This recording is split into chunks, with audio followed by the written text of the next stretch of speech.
And you're live. Good morning, everybody. This is the Thursday, January 9th, 2025 regular meeting of the Financial Advisory Commission of the City of Annapolis. I'm Fred Sussman, Chair.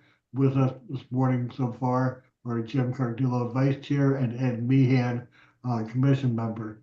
Also, we have Jody Dickinson, Finance Director, Vicki Buckland, Assistant City Manager, Kim Moronsky from the Finance Department, and Alderman Rose Arnett.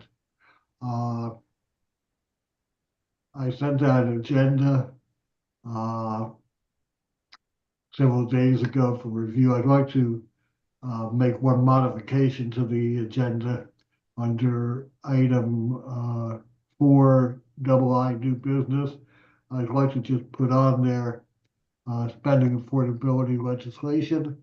We're not going to discuss it, but I'd like to just make a few comments about that.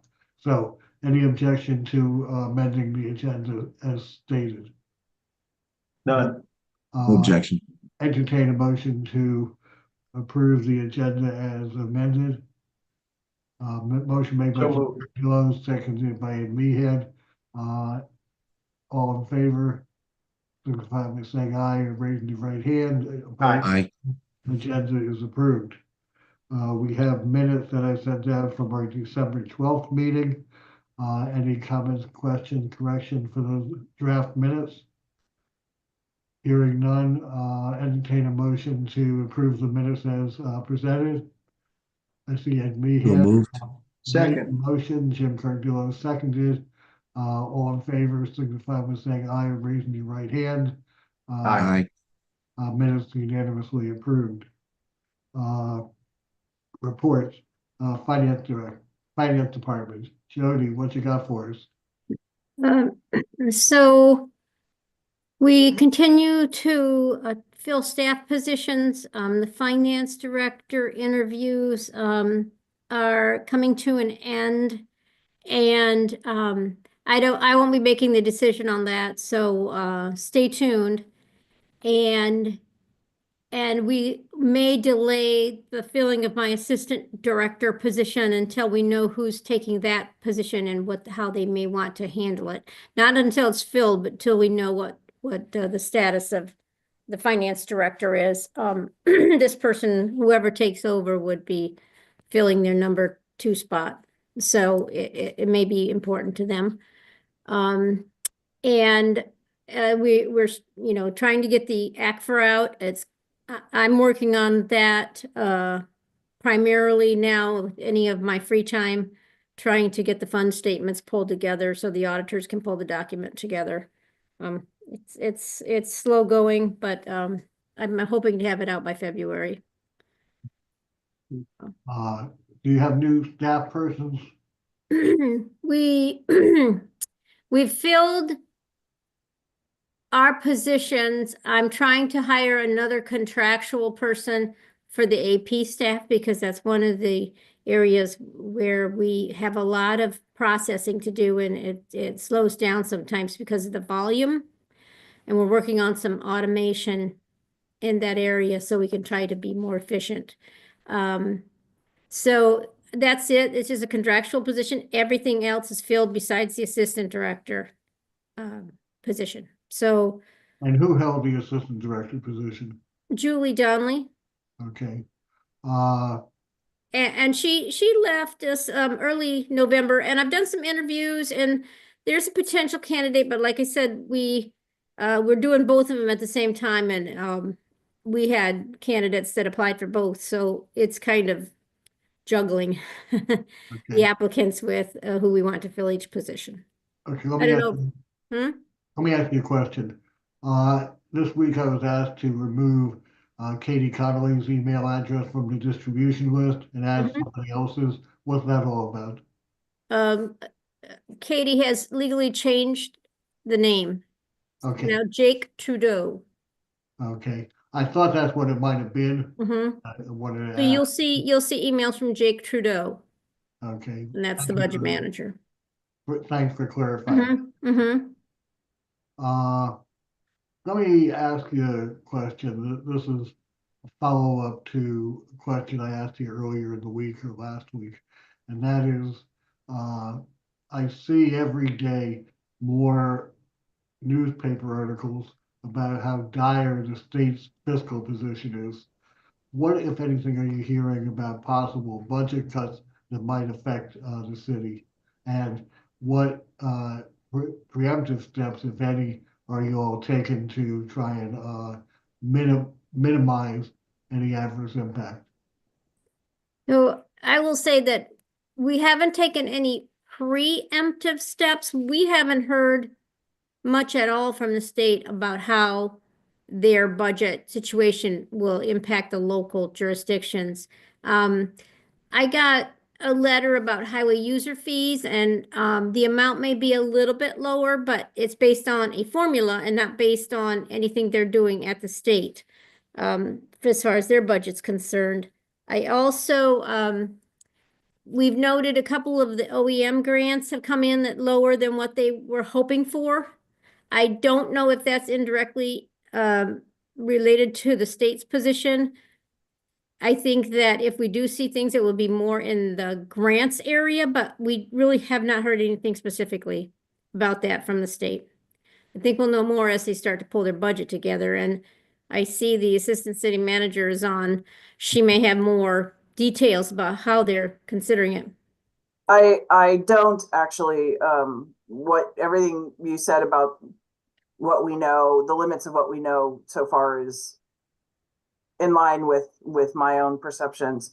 The one thing I was going to say is that you're asking about steps to mitigate. The one thing to keep in mind in this picture is that the Annapolis area just had its reevaluation for property tax purposes. And so that is also part of the city's financial picture. And like most of the state, those valuations have gone up. That will factor into that entire revenue picture and will provide some amount of mitigation just on its own. Jody, is that fair? Yes, and the revenues from the state, the discretionary ones would be typically the grants, and we haven't really heard anything. We got a lot of capital asks that we're doing with the state. We want to make sure those are lined up. And then some of our OEM operating has been impacted. And then the income tax is the largest source that's coming from the state, our portion of the income tax. And unless they may have to make legislative changes to hold any of that back or change the way they're distributing that, because we get our share of the piggyback that relates to the city from those taxes. And I don't know how they can impact that without doing something intentional and legislatively to lower those revenues. And we got the hotel motel taxes. That's a significant part, but unless tourism drops off, we're not bound to see any decrease there. Thank you. Jim, I see your hand up. Thanks.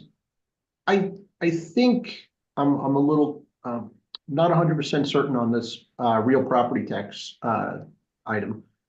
I believe that the city real property assessments for city real property, the assessments came out in January of 24, and the first payments would have been due around July or September of 24, meaning it should have been reflected in the current year budget, any increases, and then the next year of that would be reflected in the 26 budget. So I thought that we had already factored in what, from what I understand, all the data is there to calculate what the potential revenue is from real property taxes. You know the assessable base, you know the tax rate. It's a simple calculation as to what we would see in current FY25 real property revenue. Am I right?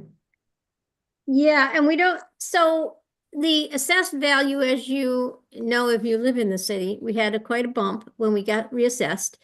And that's factored in over 3 years. So we know what that 3-year increase is going to be. You're going to see a like increase on existing properties for 25, which is current year, 26 and 27. So I think what Vicky was saying is that major revenue source is known and projectable for the next 2 years after this year, and that the state could not impact that major revenue source of ours. So that's another part of our revenue picture, and it's not going to be impacted by state action. That answers your question, Jim. Thank you. Thank you. Any other questions for Jody? Seeing none, Vicky, you have anything, city manager's office, any report? No, I was just gonna expand on what Jody had said earlier. The second round of interviews, we've completed the second round of interviews for the finance director position. So those next steps are about to be taken. So hopefully we'll have something to announce fairly soon. Okay. Any questions of Vicky on that hiring process? Hearing none, thank you, Vicky. Jim, anything from the audit committee today? Sorry, I did have one question with regards to the finance director and assistant finance director recruiting. I apologize. The area of governmental accounting and city finance, it's as everybody knows, a very specialty area that you don't see a lot of financial professionals in. And I'm asking if we find a finance director with a strong background in government finance, and then an assistant director that doesn't have that strength, kind of like what we have now, or what we had until November, or if we find an assistant finance director with strong government background, but a finance director that it might be lighter in there, is that being considered that we might not find two people with this certain expertise? Yeah, so anytime you're hiring, you're in the position of hiring either of those positions, let alone both together. You always have to consider what are the strengths and weaknesses that people bring to the table, because what you want is a pairing that really works well, and where those strengths and weaknesses offset each other.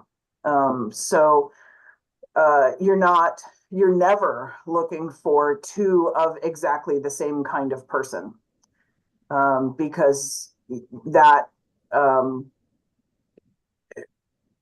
that doesn't help you fill the gaps that all of us inevitably bring to the table, right? You're always looking for people who are complementary to each other. I don't know if that answers your question, but.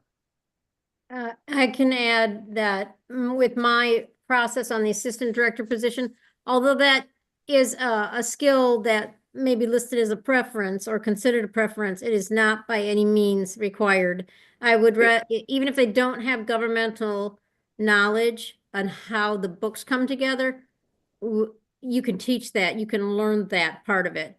And having strong financial management skills and the ability to juggle multiple tasks is critical. So, and having a hands-on approach to things, because we're not a very large and complex staff. So we all have to kind of pitch in. So that's mainly what I'm looking for. I would not ever turn down somebody just because they didn't have governmental experience, because as you have said, they're becoming more and more rare. People that specialize in the governmental area. And you've been very successful in training your former assistant finance director on that aspect. Yeah. So, we were very fortunate that you really trained her on that. Thanks. Sorry. Back to the audit committee. The audit committee met in December. Chairman Arnett presented an issue that has been raised through the Waste, Fraud, and Abuse Hotline, and we discussed the proper disposition of this matter through the city's process for handling requests of this nature. Everything went well with that. And we still have audit committee vacancies that we've identified that we are still searching for. And we expect to see a presentation of the city's departmental performance measures at the January meeting. So most of the matters that were presented in December were deferred to the January meeting. And I turn it over to Alderman Arnett to add color on that. Well, I know Mr. Cardillo wouldn't like me to be heaping praise on him because he would like to see somebody else from the faculty on the audit committee, but through his diligence, we actually learned the proper way to handle the fraud and abuse, which is really between it's the chair. And I have disposed of that one fraud and abuse case, and a letter was sent out to the person complaining about the abuse in early December, and I haven't heard a peep. So either it's working or there's a volcanic eruption building, but in any event, Mr. Cardillo is definitely someone who is very valuable to the audit committee, and I want to thank him for his service. And we may find a replacement, but it's not really high on my list of priorities, to be honest. Thank you, Alderman. Thank you, both of you. Anything more on the audit committee, Jim? None noted. Okay. Come to unfinished business, 2024 annual report. I sent out for review a draft of the 2024 annual report for the FAC. Kim, you did a great job as usual putting it together. Thank you very, very much. I haven't heard any comments or questions from any members of the commission. Do any members of the commission have any questions before I entertain a motion to approve it and authorize it to be disseminated as appropriate? No exceptions, just to reiterate our appreciation for Kim in the thoroughness of the annual report. All right, thank you. I'll entertain a motion to approve the annual report as drafted and submitted, and to authorize its dissemination as required. Yep, so moved, Mr. Chair. Second. Moved by Mr. Meehan, seconded by Mr. Cardillo. Any further comments or questions, discussion? Alderman Arnett. Thank you, Mr. Chair. The council receives all of these annual reports from all the boards and commissions, and I have to say, this is really one of the best reports that we get. It is really quite thorough, and I think we really need to be heaping praise on Kim for the job here. It's a really good report. Hey, again, Kim, thanks a lot. Jody, you have a very good staff person there. Yes, I know. All right. He does a great job. Yep. So if no further comments or questions, all in favor of approving and authorizing dissemination of the FAC 2024 annual report, signify by saying aye or raising your right hand. Aye. No opposed. The report is approved, and Kim, I'd appreciate it if you disseminate it on my behalf and on our behalf.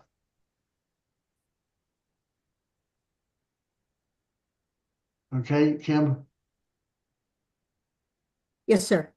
Okay, thank you very much.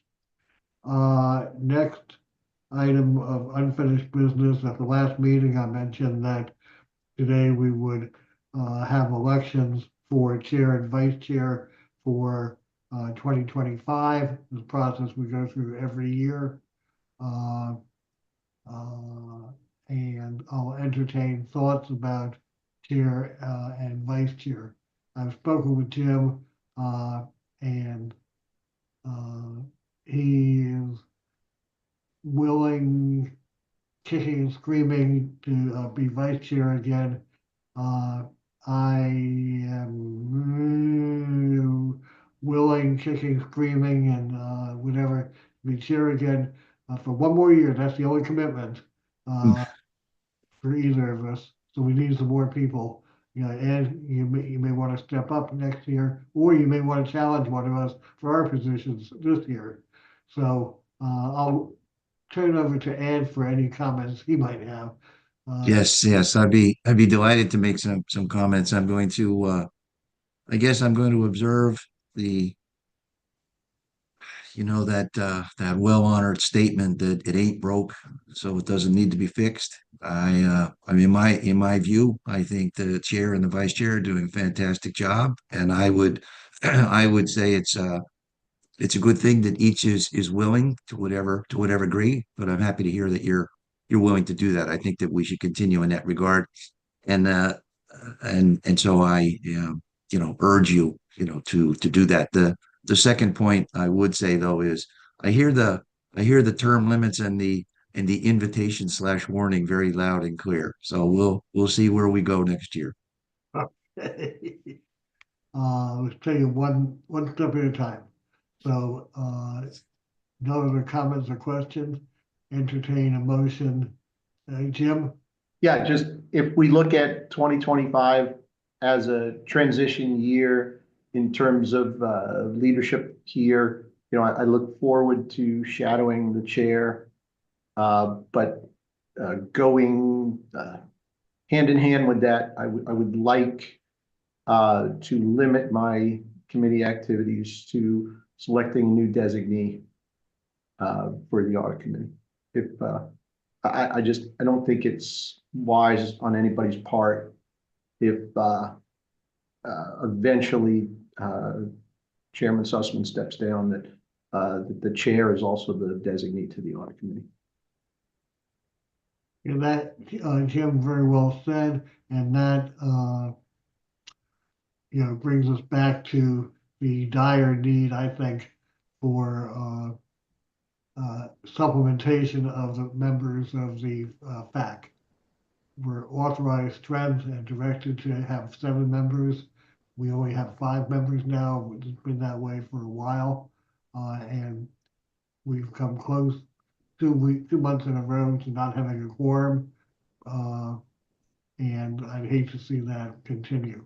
So in any event, if anybody knows anybody who might be ready, willing, able, suitable, please, let me know, let Jody know, let board and commissions staff person know, let the mayor know, let somebody know, so we can reach out and solicit participation. Yes, Jim. A question, actually, this may be for Vicky or Jody, I don't know, but does the person tasked with boards and commissions give a report on vacancies to the council? I have no idea. I know. Not formally that I've seen.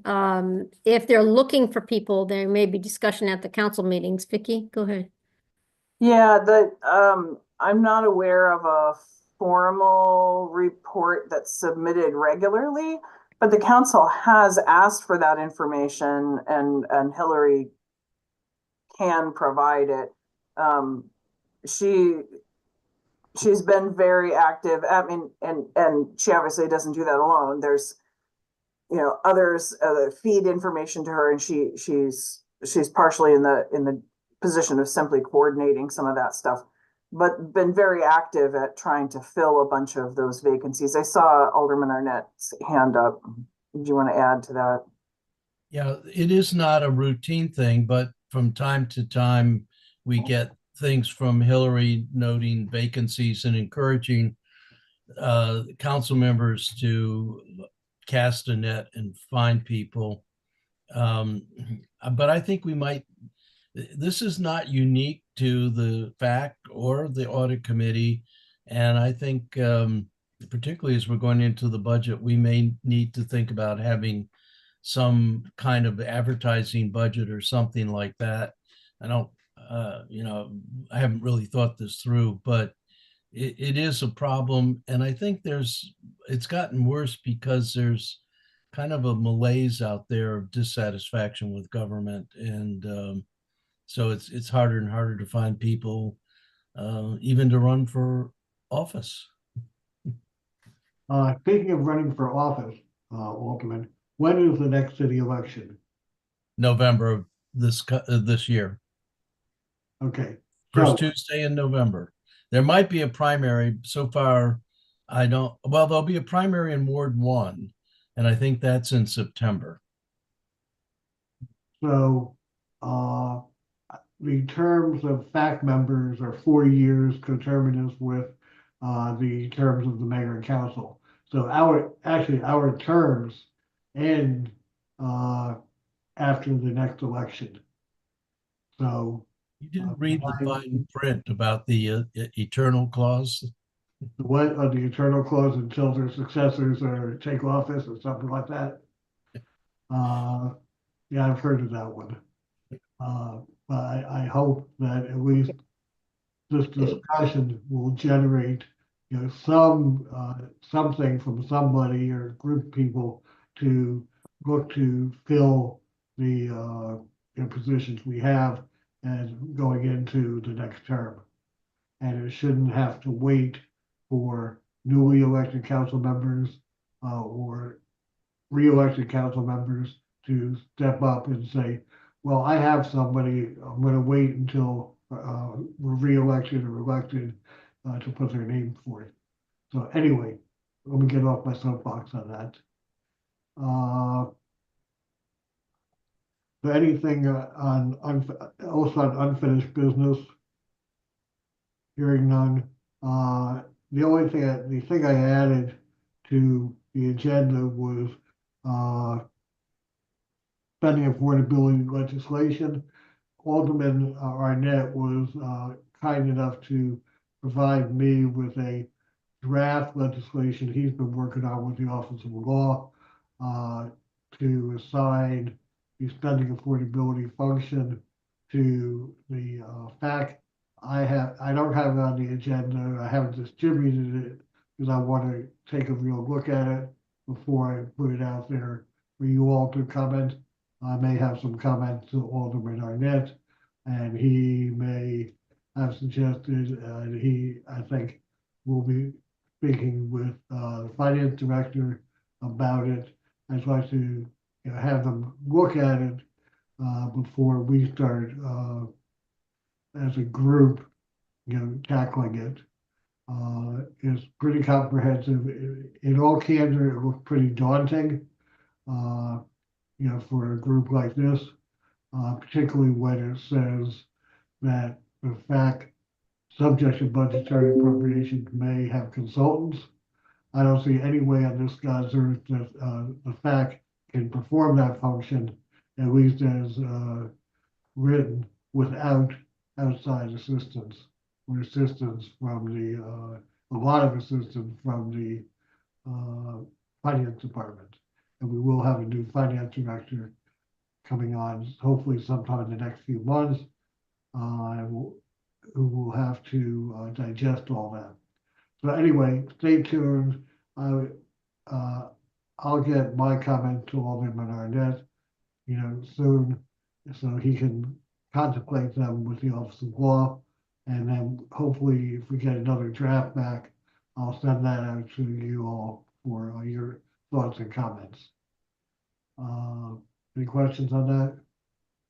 No. Yes, Alderman Arnett. So I just a little bit of background. This was with a lot of help from Cynthia Reuter from the Office of Law. This is largely cherry picked from Queen Anne County, and there's some pieces from Prince George's County as well, and Anne Arundel County. But this is only the enabling legislation or the legislation that assigns the function. I think a lot of the work I need to do with the finance director has to do with the internal rules and procedures. My concept of this is that this will be a contract that we would have, or maybe a piggyback with the county or state. I would note that the spending affordability at the state level was in the Capitol today when they were talking about the state budget. But largely the work would be done by outside contractors. The group that I know most about is a consortium of 5 different vendors who each do 5-year forecasts for revenues and spending. And then they're put together by Towson University into a consensus forecast. And so they're doing all of the external economic work, and then it would come to the FAC and to the finance director. In finance, I think the biggest single thing would be that somebody, maybe it'll be off in the new Office of Central Services, somebody would have to manage the contractual relationship, whether it's a independent procurement or piggybacking with one of the other entities. So in terms of the administrative load, I'm not sure how great it is. In terms of the role for the FAC, my sense is that the FAC would be reviewing the forecast and taking it to heart and doing what the FAC has always done, which is to make recommendations to the city on its financial viability. That's why it was created. And in fact, I'm looking at the Blue Ribbon study from the original pre-FAC, and that was when the FAC came to the fore when we were having our big financial crisis. So, there's a lot of verbiage here, and maybe there's too much, and certainly I'm going to be open to it, but I don't really think it should be daunting.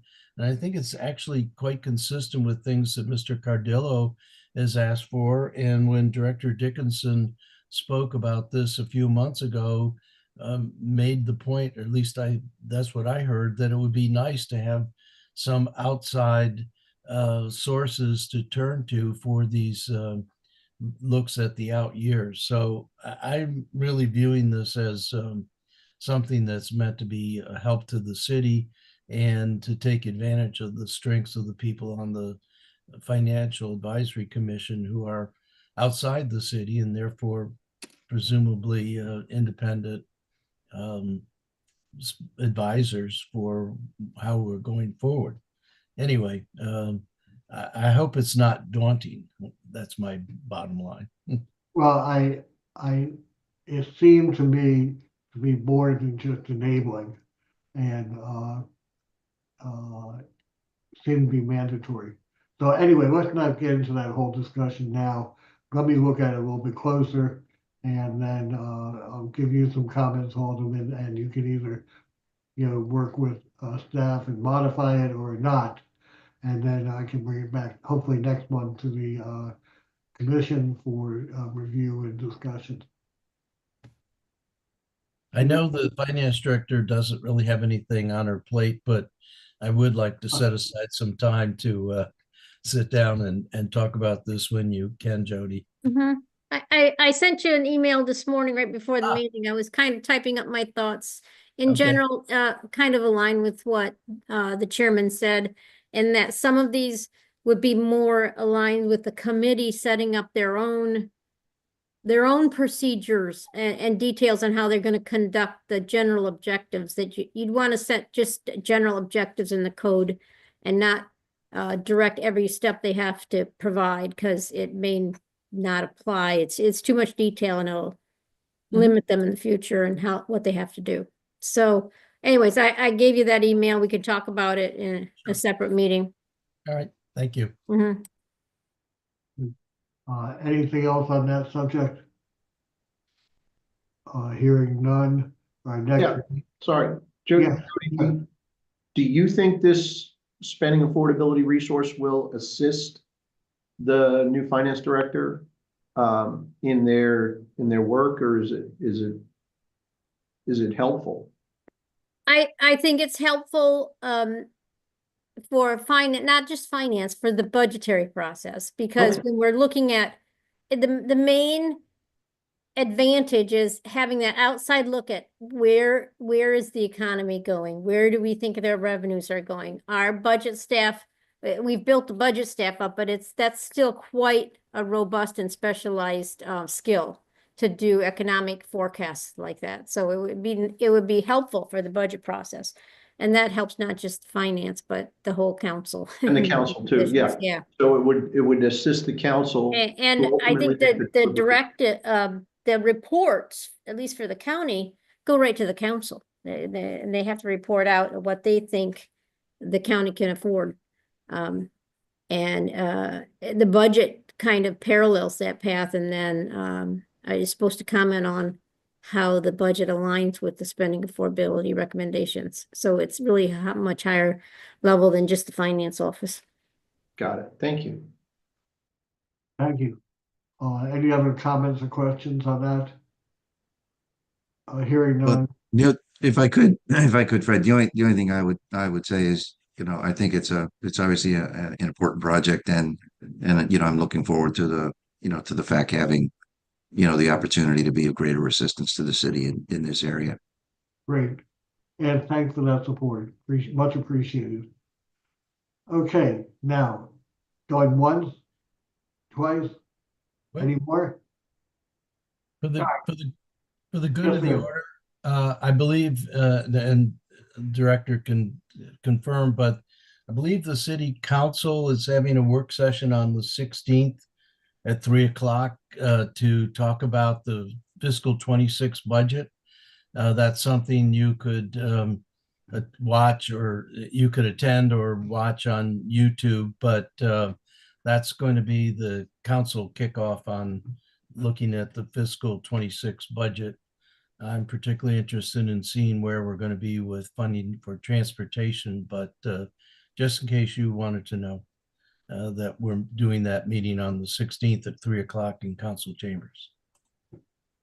Thank you. Now, I've already gone once, twice, ready for the hammer to come down on 3. Any last minute comments? No? All right, our next meeting will be regular meeting, February 13th, 8 a.m. by Zoom. Anything else for the good of the order? If not, everybody, thank you very much. Yes. Motion adjourned. Yes, motion by Mr. Cardillo, seconded by. But actually, you know what? I'm sorry. Something just occurred to me. Did we, excuse me, did we formally appoint our officers for this coming year? I mean, do we need anything formal in that regard? Kim, did we take a vote? You did not vote, you just expressed your opinions. Okay, thank you. Before the hammer came down all the way. Yes, I want to make sure we don't end the meeting so that you can escape. We need to lock both of you in now. All right, let's go back to that item, which is election of officers. I think we had a motion on the table for me to serve one more year, and for Jim as vice chair, one more year. Any other discussion, comments, questions on that? If not, all in favor, signify by saying aye. Oh, Aye. opposed? No. Ayes have it unanimously, and thank you for the support, the confidence, and I'll be your chair for another year, and Jim will be vice chair. Or sooner, depending on what happens with the election and if new people kick us off. So with that, motion to adjourn. So moved. Seconded. Cardillo, seconded by Mr. Meehan. All in favor of adjourning, signify by saying aye.